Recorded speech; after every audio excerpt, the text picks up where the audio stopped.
Hey everyone, welcome to Spiritual Journey. It's the time of year where many of us are getting colds, and I'm no exception. So I'm just getting over a cold type flu. So if I'm a little rattly or short of breath or start to cough a little bit, then please be patient. So we have the equinox arriving on September 22nd this year at 2:20 p.m. in Ottawa. That's 12:20 p.m. Mountain Standard Time and Central Standard Time and 11:20 a.m. on the Pacific Coast. Now, the equinox is really important because it sets the tone for the upcoming fall season.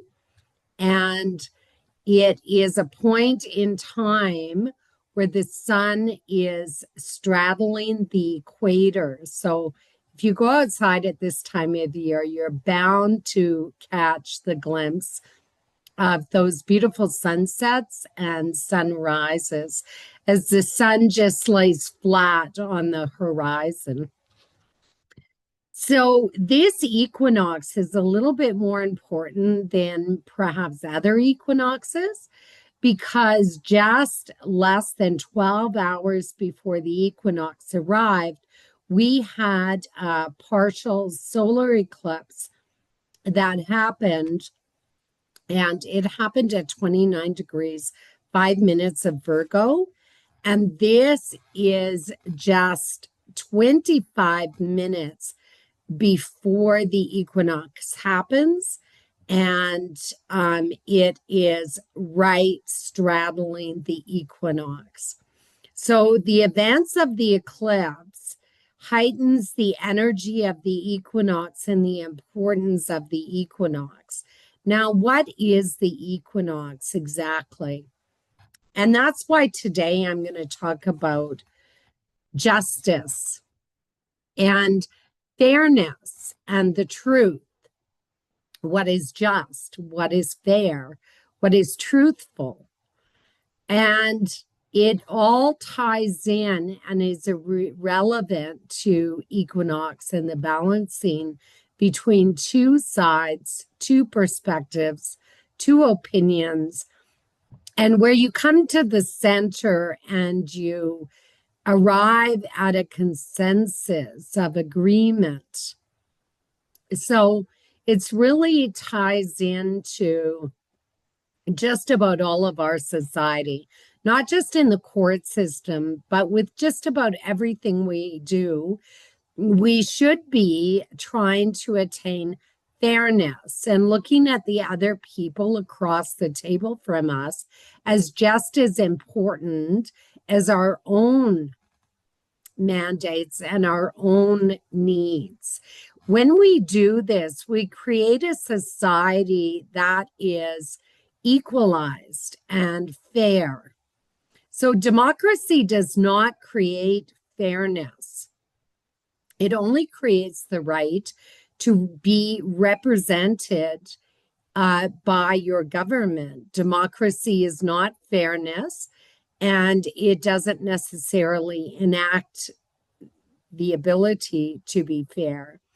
Even the court system isn't necessarily fair. We have the blind on the woman holding the scales of justice, which is the sign of Libra, which we're about to enter into today on the 22nd with the equinox. So truth in many ways is supposed to signify this justice, the truth of the matter. Righteousness that leads us to some balancing of principles of honesty and purity of mind, I guess. Yet, really, truthfulness is an individual perspective. It stabilizes not the other party. The truth stabilizes our own individuality. And it gives us a sense of grounding and its purpose, I guess, that we feel justified with the decisions that we're making, and we can absolve ourselves of guilt that is associated with other people's perceptions. Well, I was right. So therefore, I don't have to feel guilty because you thought it was wrong. So this balancing of the scales is important at this time of the year for us to recognize not only justice, but what is the truth and whose truth is it? So even though we disagree, uh, the, those perspectives can actually be both correct. And this could be based on just standing in a different position, in your own position, or standing on a different angle if you're looking at an accident. And so truth arrives through our own eyes and perspective. And we start to get problems with the truth or justice when these two truths collide. They either merge and concur, or they're like two opposites that magnetize against each other. And this then pushes us to convince another person that our perspective of the truth is correct. And this is when we can run into problems because we begin to distort. We begin to elaborate, exaggerate, and we're trying to merely convince somebody of something.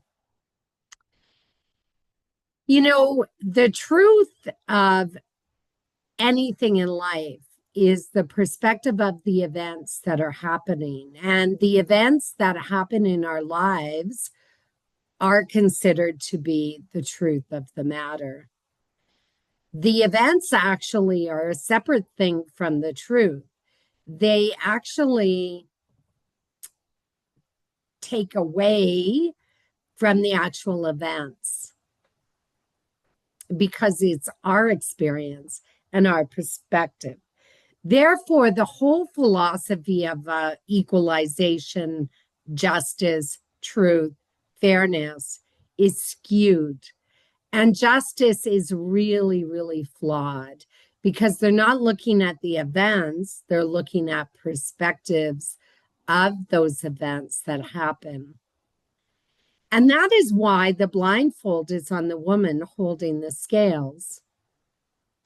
When two truths are brought into the system of justice, truth does not prevail, but rather it is a cognitive decision. It's not justice necessarily. And decisions are not truths. They're facts, which align or misalign with the sequence of events that happened. And it's up to you to really formulate your truth. And that is your perception of the events that have occurred. And you must always remember that this gives us some sort of gratification of consciousness that we're right, and we aren't necessarily right. So it's really important at this equinox for a couple things to examine your truth. And that is really a place of going beyond ourselves to the other person's perspective. And when you do that, you can either merge or you can oppose that other perspective. But at least you're balancing things into the events that happened. The honest truth is deep in your soul. And if we recognize this, we will recognize the actual truth and realize that in every event that happens, we are quite often missing something. And that's honesty with ourselves. And that is the truth that lies within us. So, truth is extremely important in this equinox for a couple of reasons. And that is because in Ottawa, Canada, the sun and the moon have just separated from a pretty highly charged new moon.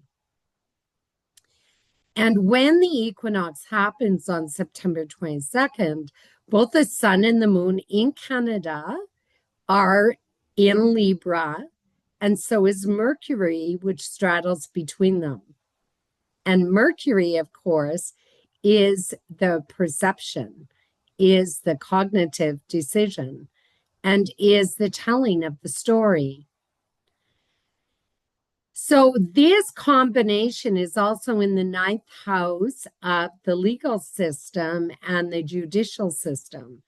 So this is going to be pretty prevalent in the upcoming fall, autumn months with legalities.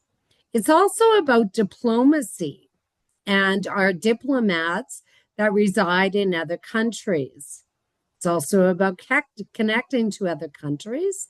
And it's very much about the balancing of the immigration system, the balancing of the universities. And universities in some situations could be seeking clarification through the courts in some manner.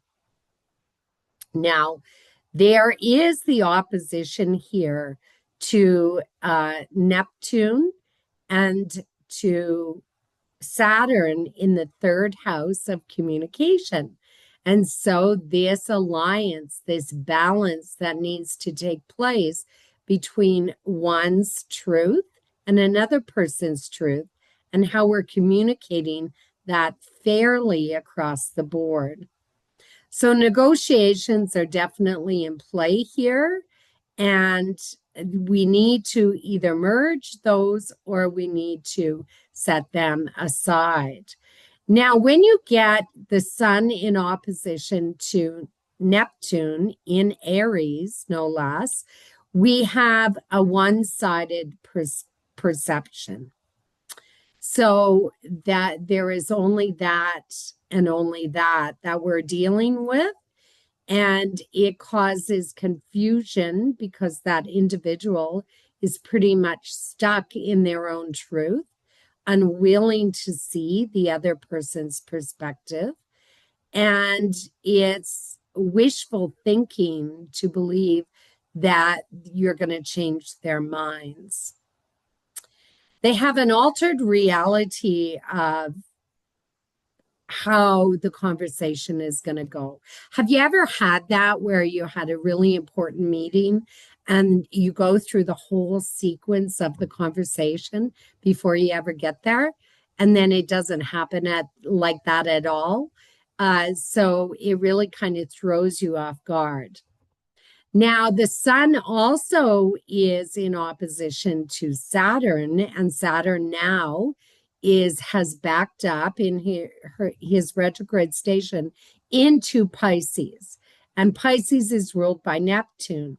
So this is a real blockage that's put in place, and you have to go around the obstacles. You have to seek some sort of new avenue because there's a roadblock out. And it really blocks your expression, like you're limited. And there's an element of formality here, like you need to do it in such a way that follows protocol or follows the rules. Now, this can really throw you down into confusion. Like, why did they require that? Why am I doing this? And it can really lower your confidence and vitality, of course. So there's going to be more flus, obviously, going around. And, you know, we just have problems getting through these things. However, we have a beautiful grand air trine, and that happens between all of these new planets in these fresh early degrees of the signs. And there are 8 of them. And this indicates we are on a fresh path this fall. We're looking for something different and we're looking for fresh initiatives. And if you think about it, we could, in this really dark phase of the moon, as we head into the new moon, today, we really get this surge of urgency that we want to get going and we want to move on from whatever influences were happening with those eclipses. Now, the sun is trying to Pluto, and Pluto is trying to Uranus, and Uranus is trying to this stellium of the moon, Mercury, and the sun. So we're trying to achieve a balance, but we're also going to have like real breakthroughs here, technology breakthroughs as we dig deeper into discovering certain elements or possibilities in the sciences, space travel, electronics, airlines. And so we could really have sudden awareness of things and sudden consciousness to solve the opposition between the stellium, the sun, Mercury, and the moon, and the individual perception and communication coming from the other party. And the reason this could happen is because both Pluto and Uranus are in sextile to this individual perspective. So new agreements can emerge here, new alliances, new ways of getting around things. And it's going to be really interesting, especially in the health industry for DNA advances, immunological advances, pharmaceutical advances. Yeah, we're changing the dialogue and we're changing course. In addition, we have a yacht, and a yacht is always fated, destiny. The 3 destinies are in play here. And the sun is at the midpoint, which is pretty phenomenal, in the opposition and between Venus in the early degrees of Mercury and Mars now finally in Scorpio. Wow, I just was waiting eagerly for Mars to get into Scorpio because Mars in Libra always doesn't go anywhere really. It is really difficult to get anything expressed and anything going there. Then the yod really drives into the Saturn Neptune conjunction, and it is about combining our alliances together, coming to some sort of balance in this with the midpoint of the sun. Does it align with my goals, my objectives, my reality? And can I make it happen? Now, Saturn is there, so karma is still in effect here. So you got really, guys, like people are doing things and they're not really paying attention to the karmic energy that is associated with their activities. And they're not protecting themselves in whatever they're doing. So it's a righteousness thing again, that they feel that they have the right to do something that perhaps harms other people. And this is not, we shouldn't be doing it, but we're doing it all over the place. And we're doing it because of Aries. And Aries says, I want this. So therefore, it doesn't matter who we step over or who we harm in order to get it. So this is really important as that yaw drives into that me in Aries um, energy and distorts it through Neptune. So celebrate the equinox with trying to bring yourself back into some sort of balance. And really sit down with yourself and look at everything around you and everything that is going on around you, and really take a look at other people's perceptions or the feelings, empathic feelings. Tap in empathically into those individuals and how they're suffering. Perhaps we can't be just one sided all the time, which is what Libra indicates. This is a really good time to practice some justice magic as well. So, if you're having problems with some of these imbalances, which many groups of people are having difficulties with justice, fairness, and years ago, you would be held to task if you were so selfish to believe that everything was just about you and your journey going forward, or you and your children's journey going forward. So, justice magic is in play here, and a really good justice magic is to just simply ask the higher energies, such as the universal energy, God, Allah, angelic energy, and just to write on a piece of paper what you want to bring in back into balance in your life, and um, and make sure that you're doing it for wonderful purposes. Although sometimes we get really angry and just want to get somebody, which could happen with this equinox as well because of the opposition. But karma is in play again. So pace yourself, really look after your health because the eclipses are just ending and we have this hangover effect going on as well. So if you'd like a reading, please contact me at 306-781-1300 via text or call, or email me at accsj@live.ca. I'll catch you later. Bye.